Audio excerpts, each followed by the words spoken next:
Hello, today May the 19th here in Hanoi and you're watching VTV News Live. I'm Dai Chang with the latest news headlines for today.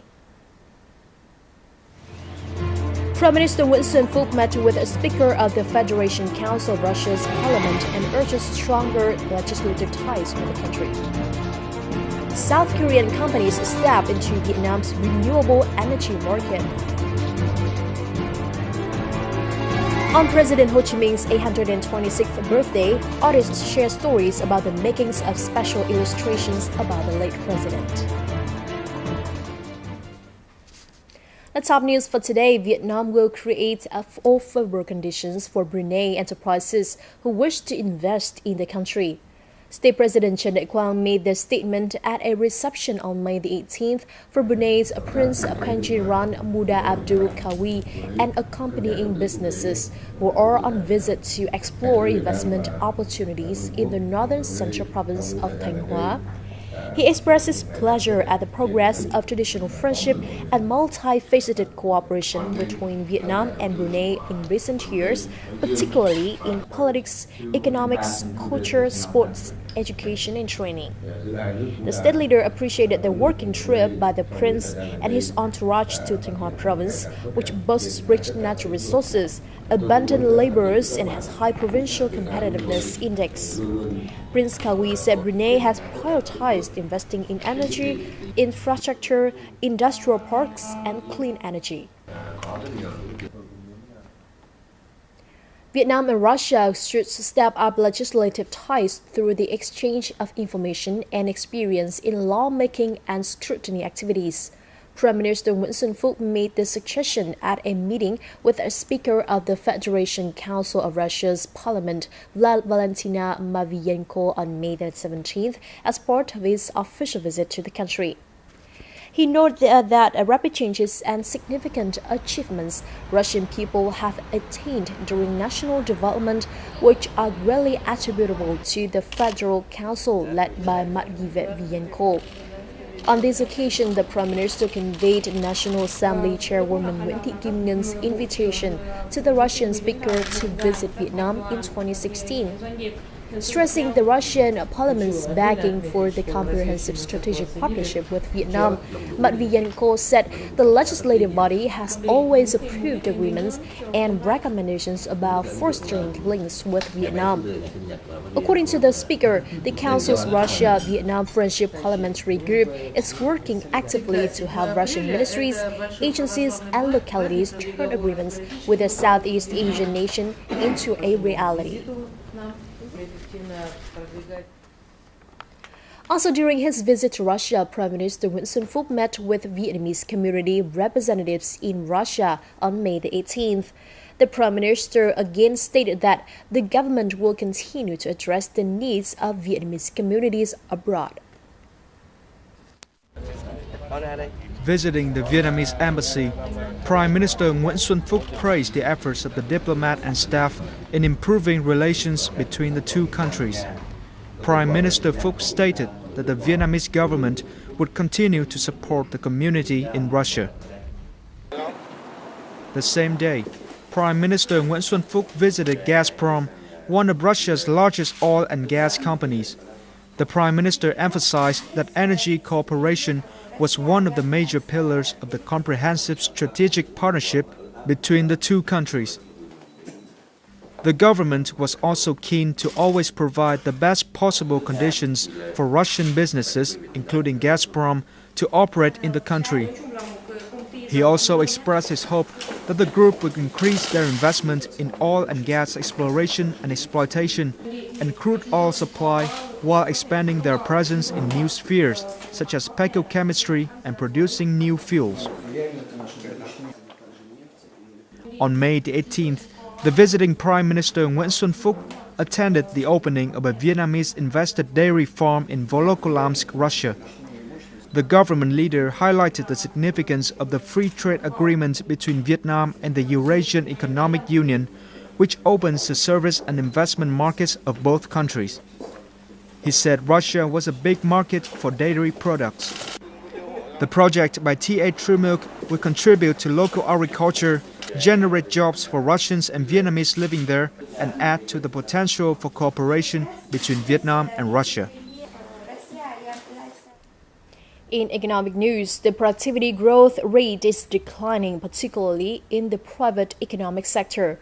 This may become the most significant challenge for Vietnam's integration with international markets. It was claimed at a conference on economic prospects and opportunities for business held on Tuesday in Ho Chi Minh City.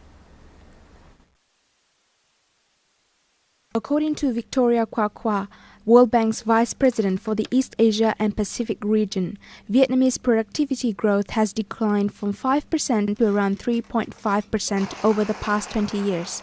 This is due to the ineffective privatization and distribution of economic resources. What private business needs to do now is to support workers in enhancing their skills and capabilities. A recent survey by Deloitte Vietnam showed that 70% of the 100 CEOs surveyed said that Vietnam is considered among the attractive economies in Asia with regards to international integration. This is significant in many sectors, including consumer manufactured goods, real estate, and information technology and communication. Boosting productivity is key to enhancing the competitiveness of Vietnamese firms. According to Bùi Quang Vinh, the former Minister of Ministry of Planning and Investment, the newly issued Decree No. 35 reflects the state's awareness of improving the role of the private business sector. Many regulations focus on startups, innovation, legal protection and measures tackling issues of investment. However, there is still a wide gap between the law and implementation. I get feedback from many businesses, and they say there hasn't been any synchronous implementation across all government levels. Another important factor highlighted by experts was the connection between domestic firms and firms with foreign direct investment. Technology transfer and the training of local workers are necessary to fully take advantage of FDI businesses for domestic Vietnamese firms and the economy as a whole. The 52 companies from South Korea working in the field of green energy are currently present at the International Exhibition on Environment and Energy Technology, or INTECH Hanoi 2016, to showcase their newest products. This is one of their first steps in entering Vietnam's renewable energy market.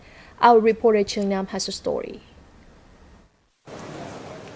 Sangchan Telecom is one of the Korean companies attending the fair today. They brought one of their products, an automatic solar tracking system. Vietnam's renewable energy potential is one of the reasons they chose the country. We came here looking for new opportunities in the Vietnamese market. Vietnam is a rapidly developing country. It also has a lot of sunlight as well as very little rain in winter. This makes the country a good place to develop solar power. Present at the fair are energy companies like Hyundai, Dongkook, and also many others. Renewable energy has received a lot of focus from the South Korean government. Business Korea reported that this year, the government would invest $850 million in it, and South Korean companies are expected to help Vietnam further develop renewable energy. South Korea has many companies with advanced technology in this field. Vietnam also has the right conditions to develop solar and wind power. This is a good sign. Cooperation will help both countries' governments and companies in the future. Last year, the Vietnamese Prime Minister approved the Vietnam Renewable Energy Development Strategy to 2030 with a vision to 2050. The strategy offered many incentives to attract foreign investment in renewable energy. To make use of this opportunity, South Korea is also boosting cooperation between both sides in this field. KOCHA will continue organizing fairs and events about energy and environment, both in South Korea and Vietnam, to boost trade and investment. I hope Vietnamese companies will join the events in Korea to advertise their products to the world. Vietnam's Institute of Strategy and Policy on Natural Resources and Environment predicted that by 2030, the country's current energy supply will no longer be sufficient. Cooperation in renewable energy with South Korea would benefit both sides.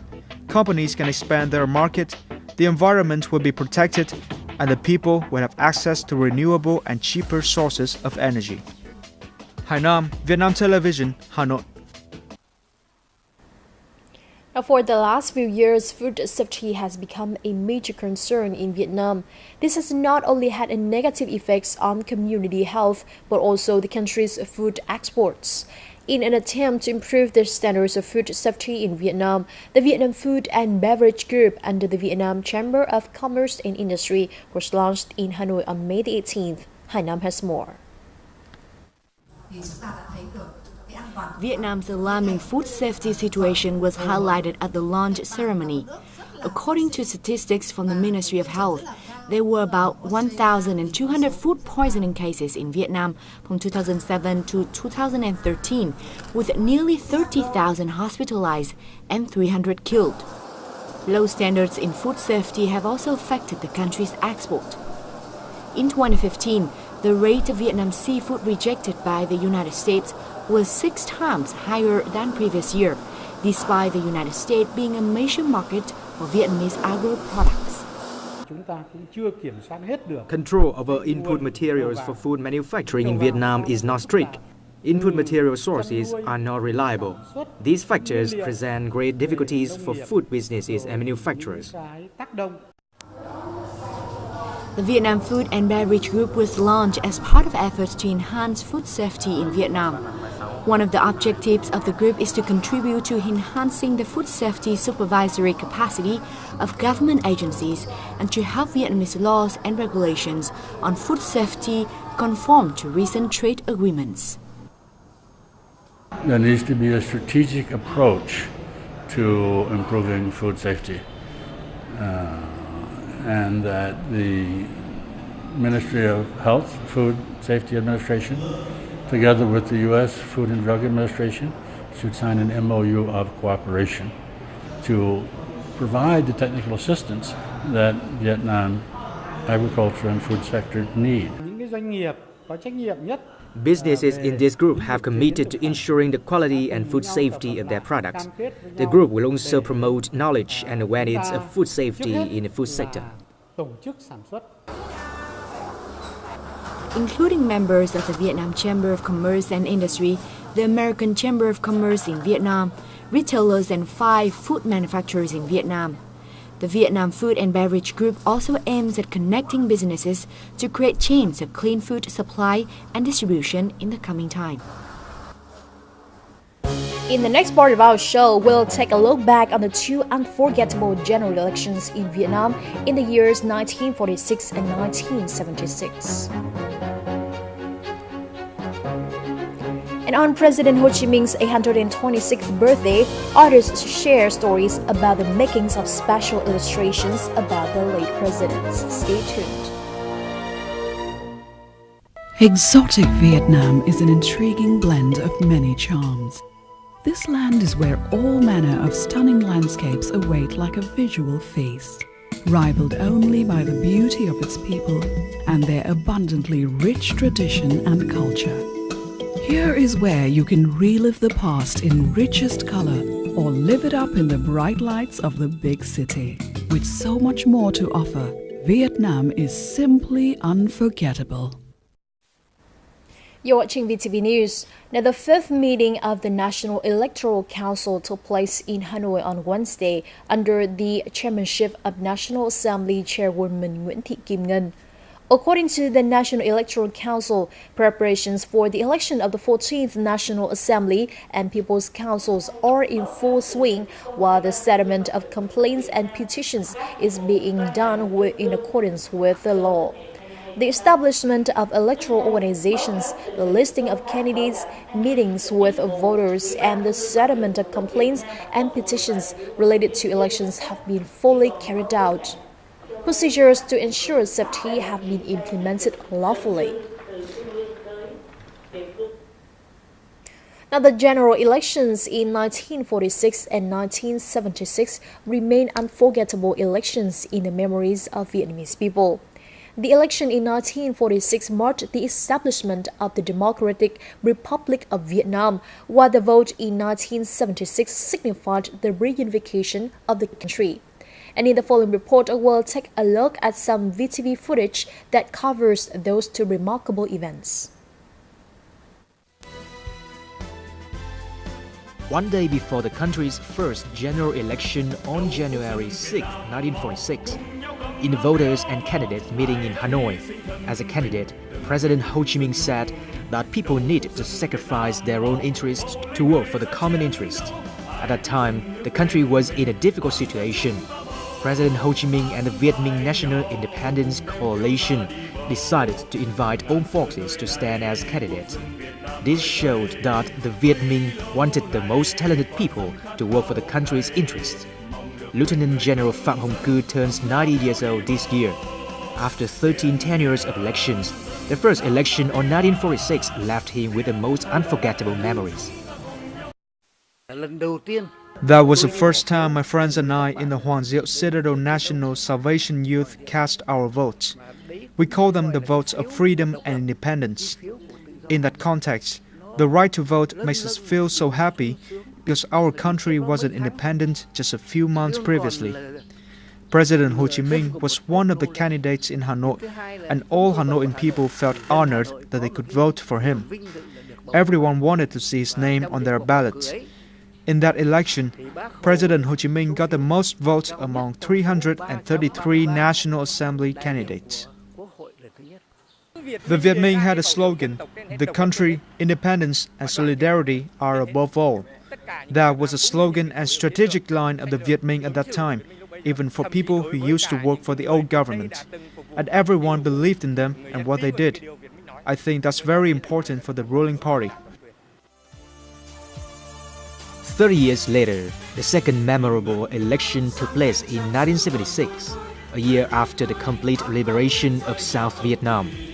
In the South, many candidates used to work for the old government, such as lawyer Trịnh Đình Thảo, Ngô Bá Thành, Professor Lý Chánh Trung, and the nun Huỳnh Liên. The list of candidates reflected a wide cross-section of Vietnam.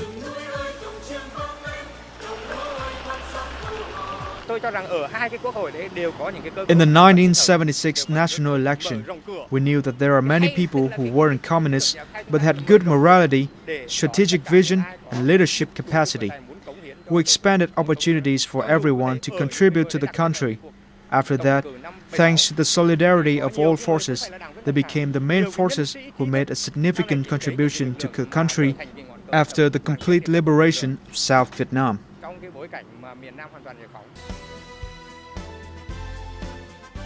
These elections took place in different periods, but they had a similar spirit. The candidates can come from different backgrounds, but they all had a love for the country. Now on to other news. The Ministry of Science and Technology presented the 2015 Tạo Quang Bửu Awards on May 18th in Hanoi. The winners included Professor Dr. Nguyễn Văn Hiếu from the International Training Institute for Materials Science, Hanoi University of Science and Technology, and Associate Professor Dr. Nguyễn Ngọc Minh from the Vietnam National University in Hanoi. Dr. Phùng Văn Đồng from the Vietnam Academy of Science and Technology received the prize for Most Outstanding Young Art Scientist under 35.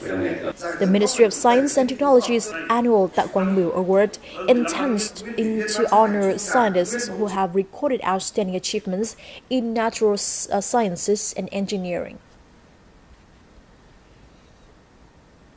Now, in 2001, a French professor, Pierre Daniula, established the Vietnam Astrophysics Training Laboratory Institute for Nuclear Science and Technology. Professor Dariula's hope was to create a laboratory that could meet international standards. Over the past years, he has not only focused on research, but also helped train young Vietnamese scientists. The following report tells us more. This man has been living in Vietnam for over 17 years. He has spent this time contributing to the development of Vietnamese science. What I'm doing here is building a team of scientists who work on astrophysics, a branch of modern physics that has developed strongly in the world but has received little attention in Vietnam. With my efforts, I hope to build a team that will be recognized internationally. For the past 15 years, the Vietnam Astrophysics Training Laboratory, or VATLI, has carried out research on astrophysics. It has already produced 6 PhDs, 9 masters, and allowed many students to complete the degrees. Many research results of VATLI have been published in prestigious physics journals. Currently, Professor Dargulat team has 6 members, 5 of whom are now completing their doctoral studies within a cooperative model between Vietnam and France. Professor Dargulat always hopes that young Vietnamese scientists will return to Vietnam and contribute to the development of science in the country. He wants to create an environment for Vietnamese scientists to work in Vietnam. Many Vietnamese have to go abroad to work, and they do not have access to the suitable working conditions they require in Vietnam. The young are precious assets of the country. The generation that were born during the Đổi Mới period are now of working age. They are the country's future. The younger generation needs opportunities and trust in order to develop. The French professor was formerly the scientific director at the European Organization for Nuclear Research. He also has been a member of the French Academy of Science since 1986. He settled in Vietnam since his retirement in 1999. A collection of his articles has been published in the Tia Sang Journal by the Ministry of Science and Technology. The article shows his enthusiasm towards science and the education of Vietnam, which he affectionately calls his second home. Now, May the 18th marked the 10th anniversary of Typhoon Chanchu, which tragically struck the coast of Vietnam in 2006. The country was heavily affected, with 240 people killed or missing. Over the past years, many forms of support have been delivered to people in the affected localities, helping them overcome the consequences of the disaster. Tấm Lòng Việt, or Vietnam's Heart, is one foundation that has supplied such support. Our report from Quảng Nam Central Province shows how lives have changed with the support of such organizations. Trương Thị Nguyên is a 10-year-old girl who lost her father to the Chanchu typhoon. She was only 7 months old when the typhoon struck Vietnam's coast and claimed the lives of hundreds of fishermen, including her father. People told me that every time my father was home, he always carried me in his arms when he went around the neighborhood. Children like Nguyen are dubbed the Chanchu Kids. This school was built following the incident, helping to ease the pain of the Chanchu kids. The typhoon destroyed our school. Children then have to travel a long way to get to a school. Many of them dropped out, but now the school has been renovated. Students attend class regularly. Together with the school, a medical center has also been built in the commune. Organizations have provided the center with the necessary facilities to improve the current medical treatments available in the locality. Previously, people who were ill had to travel 10 kilometers to get to the district medical center. With this local medical center, people now have easier access to medical treatment. All 180 Chanchu kids have been attending school. The community has been given a strong boost so that they can live a happier life and recover from the disaster. Now, an update on the major fire that affected Park Se Dao Huong Market, a Vietnamese shopping center in Park Se in the Lao province of Champasak on early May the 17th. There are still no official reports about casualties and property damage as of yet, but it is estimated that Vietnamese traders have lost property valued at millions of US dollars. Just 2 days ago, this place was home to Ling's seafood stalls. Since the fire, his 8 stalls have been completely destroyed. All his savings for the last 10 years have also gone. Our family lost about $4,500. Since the fire started at night, there were thankfully no casualties. However, Champasak authorities have estimated the property damage at around $7.5 million. Traders believe the damage could be greater since goods stocked at the area include textile, dry products and jewelry. My family has lost everything. My children have been doing business here for 8 years, but we have nothing left after the fire. After the fire happened, the Vietnamese Consulate General in Champasak and the Overseas Vietnamese Association in Champasak Province have offered help so traders can recover from the incident. We'll have a meeting to discuss how to help the traders. In the meantime, each household will receive about 500,000 Lao kip. The market opened in 2001 with about 700 stalls. Most of the traders are Vietnamese or Laotian Vietnamese. In other news, the image of President Ho Chi Minh has been deeply ingrained in the minds of every Vietnamese people. Yet it isn't necessarily easy to portray the man, let alone in books that illustrate his life. And in our report, 2 artists who used to do illustrations for famous literary works about President Ho Chi Minh will share their stories about the makings of these special illustrations. Titan reports. Artist Lê Lam was chosen to illustrate Sơn Tùng picture book From Sen Village. 25 watercolors in the book, hand-painted by artist Lê Lam himself, have vividly recreated the images of President Ho Chi Minh from early childhood to the day he embarked on his journey to seek ways to liberate the nation. What I found the most difficult when illustrating From Sen Village was that everything was entirely real, 100% real. Therefore, I had to somehow find ways to make my illustrations feel real. In order to illustrate the simple daily lives of villagers in central Vietnam in the most authentic way possible, artist Lê Lam decided to travel to every place mentioned in From Sen Village before even putting pen to paper. I went to Nghệ An, then to Huế. I went to the Imperial Palace. I went to the place where Uncle Ho along with his father and brother lived in Huế. Having seen them, they were brought to life. And at that moment, I could draw. Artist Van Thơ was also an illustrator for poet Tố Hữu's Follow Uncle Poetry collection. He painted 20 lacquer paintings depicting different stages of President Ho Chi Minh's revolutionary activities throughout his life. When illustrating this famous poetry book, the most difficult thing that artist Van Thơ encountered was the large number of topics mentioned in the poems, which means the same amount of detailed researching. These were difficult topics, for example, the one about Uncle Ho paying homage to Lenin in Russia. I had to do thorough research on Russia, what clothes Russians often wore to funerals, what kinds of sentiment they expressed at that time, and even how our Uncle Ho would have stood among the crowd. That's what I had to recreate.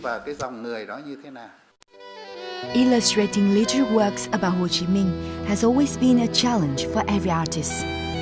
However, with love and an admiration for the great leader, they are still endeavoring, finding their own ways to bring the liveliest and most authentic illustrations of President Ho Chi Minh to readers.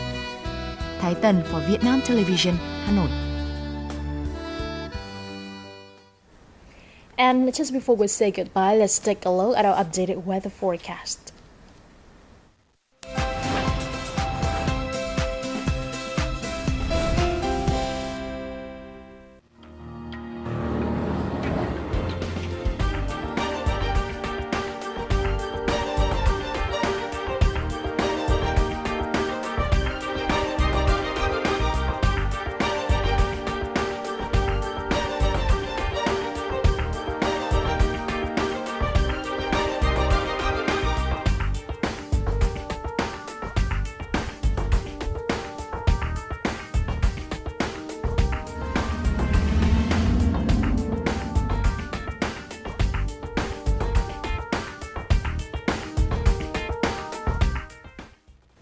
And that's all we have for now. Thank you so much for joining us. Remember to catch us online at VTV4.VN or our YouTube channel at VTV4Go. And goodbye for now.